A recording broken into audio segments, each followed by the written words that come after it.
Hey, welcome back everyone. So in the previous video, I talked about the history behind the creation of Shang-Chi, as well as the establishment of his first comic book series, also his longest running series, Master of Kung Fu. Also touched on the controversy that sort of follows his character around, mostly due to his association with the character of Fu Manchu, and then went over Shang-Chi's origin. In this video, I'm going to go more in depth into Master of Kung Fu, and give some reasons as to why I think this series is one that's worth reading. Despite some of its obvious flaws, I think it is one that I enjoyed immensely, and it is one that's worth checking out, in my opinion. So with that said, let's get started. The whole 10-year run of Master of Kung Fu can be divided into 4 distinct periods marked by the creators who worked on it. The first is the Jim Starlin and Steve Englehart era, and this is a very short run because despite creating the character and establishing the foundation for his world, they quickly move on to other work. Starlin only draws the first 3 issues, and Englehart leaves after issue 18. They set the foundation for Shang-Chi, but these issues largely follow the formula of him wandering around, meeting people, and getting attacked by assassins that his father sends after him. After Englehart leaves, the writing duties shift to a young, relatively new writer named Doug Moench. Doug Moench would go on to have a very long career writing comics. He had a pretty defining run on Moon Knight, and also wrote a lot of Batman in the 80s and 90s. He's paired with another young up-and-coming artist, Paul Gulasi, and they work on the series together from issue 18 to 50. The first third of this run, it pretty much follows a template that Starlin and Englehart set. Shang-Chi is basically a vagabond and fighting off Fu Manchu's assassins. It's pretty formulaic, and I think this, combined with the Starlin Englehart issues, is where a lot of people bail out when they try to start reading this series. However, Moench starts to realize the same thing. These stories are too repetitive, and he starts working on a way to expand Shang-Chi's horizons and push the series into a new direction. And what he comes up with is he takes some influence from the Romer novels, the idea of secret agents and clandestine efforts to thwart global terrorists and criminal masterminds bent on world domination. He has Shang-Chi joining up with MI6 and working with Sir Dennis Nayland Smith, who acts as the head of the team, dispatching them on missions. Working alongside Shang-Chi is Blackjack Tar, who was a character introduced by Steve Englehart and Jim Starlin a few issues earlier. Tar is a gruff, grizzled army veteran who is now an MI6 agent. Moench also creates new character Clive Reston, who is another agent, and this is kind of fun. It's hinted at repeatedly that his father is James Bond and his granduncle is Sherlock Holmes. He also creates Leiko Wu, yet another MI6 agent who is smart, deadly, beautiful, and a martial arts master capable of holding her own in a fight. So once Shang-Chi joins up with them, Master of Kung Fu makes a hard right into the world of espionage thrillers, with the team jet-setting around the world, foiling terrorist plots, infiltrating criminal organizations, and getting entangled in what Shang-Chi constantly refers to as games of death and deceit. And this stuff is amazing. It blew my mind. I wasn't expecting this at all. Imagine taking Enter the Dragon and crossing it with James Bond. This Master of Kung Fu is what you would get. Like, imagine in some parallel universe, Bruce Lee was able to make a sequel to Enter the Dragon or a franchise of sequels, and his character joins it with MI6 and travels all over the world having James Bond-style adventures. And instead of shooting his way out of trouble, he fights his way out with Kung Fu. This is like the best way I could describe this run on Master of Kung Fu. Honestly, if that doesn't sound awesome to you, then you should probably stop right now and forget about reading this series. But if it does sound great, I don't think you'd be disappointed by reading this run by Doug Moench and Paul Gulasi. For me, all of this doesn't really start coming together until issue 29. While the change in direction starts happening a bit earlier than this, I feel like issue 29 is where it really solidifies. Paul Gulasi's art takes a quantum leap forward here. It's got this Jim Steranko quality to it, the same kind of frenetic energy, but eventually I think it really becomes its own thing. It's more cinematic and a lot of times even has this kind of grindhouse feel to it. It's fantastic. Like, check out this page. This could be a movie poster for that hypothetical parallel universe Enter the Dragon sequel. These issues are as much fun to look at as they are to read.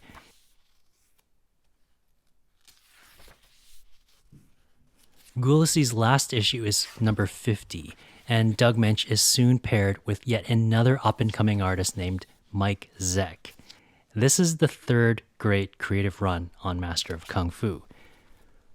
Zeck would go on to do some pretty memorable work on Captain America and Punisher and Amazing Spider-Man, including some very iconic covers, but here in Master of Kung Fu, you can see more of the early stages of his career, and just like with Gulasi, you can watch how his art evolves into a style that becomes unique to him and ultimately adored by fans. There's some really interesting stuff that happens during this run. There's more focus on the relationships that Shang-Chi is forming with the people around him, as well as his growth as a character and his internal struggles between his pacifism and his lethal fighting skills that he's constantly being forced to use. There's also this conflict within him between the values ingrained in him from a heavily traditional East Asian upbringing and the Western values he's acquired living abroad and from his friends and allies. The stories overall feel like they have less 007 style wackiness to them, but that could also be from Zeck's art being more of a conventional comic book style than Gulasi's. There's definitely some weird adventures in this run, for sure, but overall it feels like a more grounded set of stories. Two stories in particular really stand out for me. The first is a self-contained story in issue 71. For me, this is actually where Mike Zeck and Doug Mensch finally start to click as a creative team. It always takes a bit of time for a writer and an artist to get on the same page, and here you start to see the chemistry that's been bubbling up underneath in the previous few issues come to the surface. And it's funny that happens here because this is probably the quietest and most quaint issue in the entire run. In this issue, we follow Shang-Chi and Leiko Wu as they basically go on a date night. And for them, that means hitting up a local dojo for some sparring sessions, followed by a movie, dinner, and a romantic carriage ride. All the while, you're in Shang-Chi's head as he ruminates over some recent events and how, with Leiko, he's been able to settle into something that feels peaceful. That even though they're both spies with deadly fighting abilities, with each other, they're able to find a feeling of safety and warmth that no other part of their lives can provide. It's a really beautiful story. And this is where I stepped back a bit and thought about this. Here's a popular, decently selling comic from 1970s America, with a whole issue devoted entirely to the portrayal of a relationship between two Asian protagonists. And it's a very positive portrayal of that. It's two people in love, they're supportive of each other, and they're equals in every sense of the word. I've been reading superhero comics for over 30 years, and this, even today, is rare. This isn't even very common in television and movies still. And another story in this run that really stood out for me is a two-parter that starts in issue 90. Shang-Chi and Leiko visit New York, and Shang-Chi gets embroiled in a war between two Asian gangs. It's a story that touches on some of the cultural issues that immigrants face, fearing a loss of one's heritage, trying to hold on to it while simultaneously adjusting to a new society and one that sees you as an outsider. The disconnect between the parents who are the immigrants and their children who become first-generation Americans, and then the constant pull between their Asian heritage and their American upbringing and the overall confusion that creates for one's identity. There's quite a bit in this two-part story, and admittedly, it's written in an outdated Bronze Age writing style that can be a bit melodramatic and wordy and feel clumsy at times. But still, this is another element to this series that surprised me in a good way. That's not to say there isn't any action in this run by Doug Mensch and Mike Zeck. There's plenty. Lots of fights, lots of different locales. It's packed with a lot of action, and Mike Zeck is a great artist for it. His cover work in particular is amazing.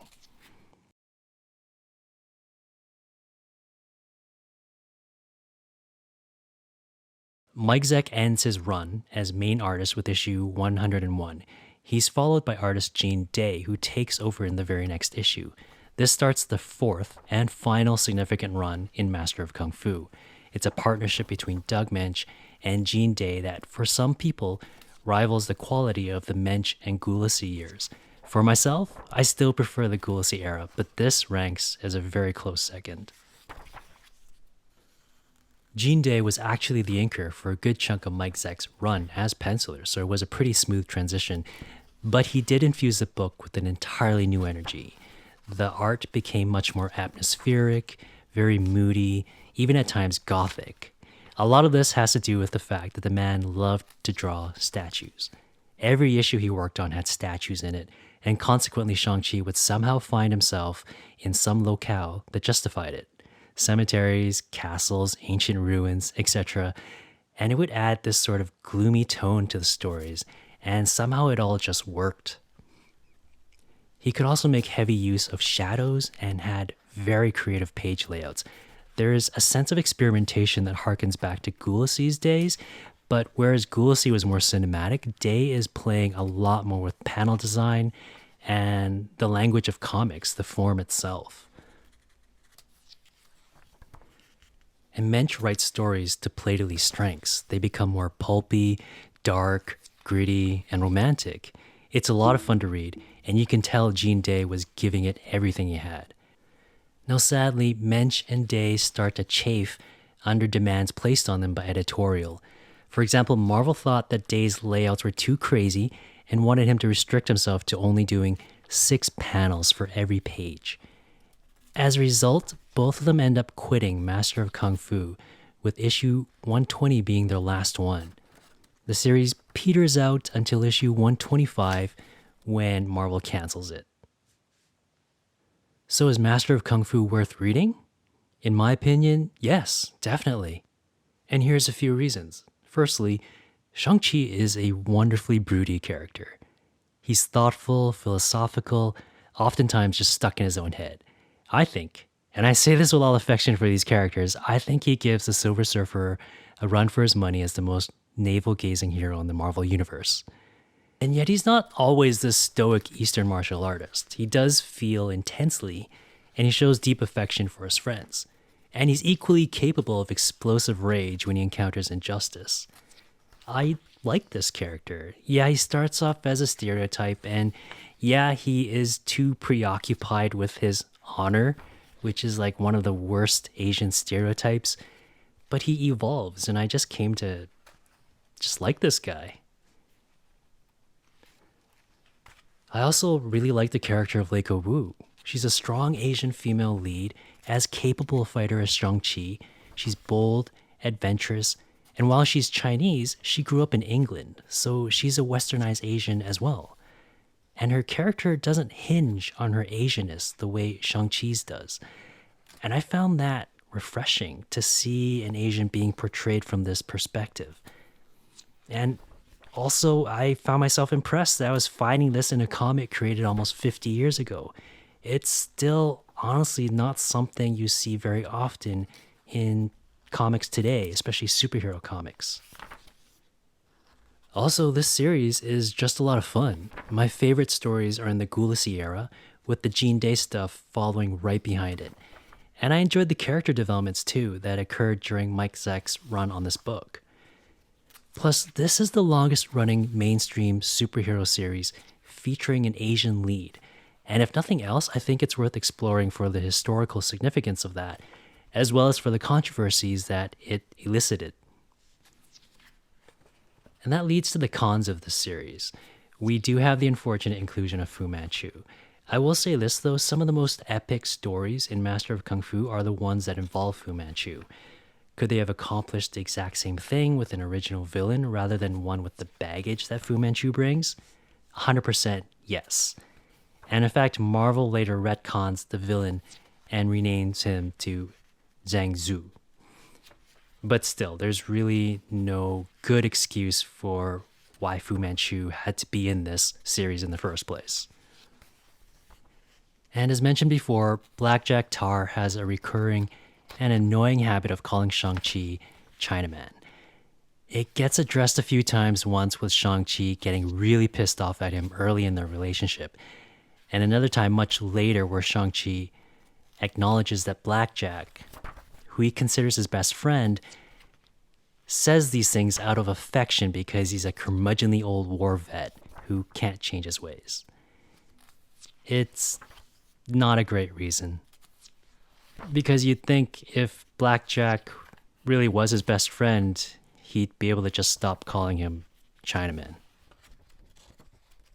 And you will see some stereotypical depictions of Chinese people and culture, and also some totally fake or heavily altered folk tales, just customized to add weight to a particular story. And the Orientalism can get a bit heavy and rampant at times. Like, by that I mean the way Asian culture could be presented as heavily exotic and mysterious, otherworldly, or super sensual, just really playing up those Oriental stereotypes. And this is Bronze Age writing, so it can be wordy and overwrought. For a lot of readers who've only grown up with modern comics, it can feel like a chore. But my recommendation is Master of Kung Fu is still worth checking out. And what I'd recommend is this. Don't start at the beginning, and don't try to read this series straight through from start to end unless you have a lot of patience. Read the first issue if you want, and maybe the second and third to get a feel for what Starlin and Englehart started, but I would then skip straight to the Doug Mensch and Paul Gulasi era, starting about a third of the way into the run with issue 29. And conveniently, Marvel has collected issues 29 to 50 in a single trade paperback. This one here, Master of Kung Fu, Epic Collection Volume 2, Fight Without Pity. This is the heart of the Gulasi era, and in my opinion, the best this series has to offer. Then, if you enjoyed that and want to read more, I'd just keep reading from there. Keep in mind that for the first dozen or so issues after Gulasi's departure, the stories meander a bit, and it also takes some time for Mensch and Zeck to click. You could skip ahead to the Jean Day stuff starting with issue 102, but you'll miss out on a few developments that alter the status quo a bit. Unfortunately, the only way to read, in print, anything after issue 50 is to look for the omnibuses, which are out of print, or the original issues. If you don't want to invest that kind of money, you can get the issues digitally on Comixology. If you do go the omnibus route, though, there's the neat bonus of the letters pages from the original issues. I'm a sucker for this stuff because they're a really interesting snapshot of history. Letters pages were often filled with praise, criticism, opinions, and personal stories written from fans that just seem more heartfelt and well articulated compared to the rapid-fire interaction you get between creators and fans on Twitter and social media today. I think it's just the act of having to sit down and type out or write out a letter. You just have to really think about what you're trying to say. And there's actually a pretty lengthy debate in the letters that takes place over the span of a number of issues, and it's about the appropriateness of using the character Fu Manchu. Much of the criticism is delivered by an Asian American fan named Bill Wu, and a lot of the counterpoints would come from another fan named Kat Ronwood, who would herself actually go on to a career in comics at the journalistic, editorial, and business levels. For example, she was the editor-in-chief at Epic when they were publishing Alan Moore's Miracle Man in the 80s. So yeah, the letters pages are really interesting if you're a nerd for this stuff, which I am. So hopefully Marvel can reprint the omnibuses one day, and if not, release more epic collections at least that will collect significant runs in this series, like the Jean Day stuff or portions of the Mike Zeck run. There's a lot of good stuff in here and a lot to recommend it, so fingers crossed. So that's it for this video. I hope you enjoyed it and found it informative. Let me know if you liked it or didn't like it, and let me know what I could do to improve. If you're interested in reading some Master of Kung Fu now, or if you've already read Master of Kung Fu, I'd love to hear your thoughts. So thanks so much for watching. I hope you have a great day and happy reading. Hopefully we'll chat soon.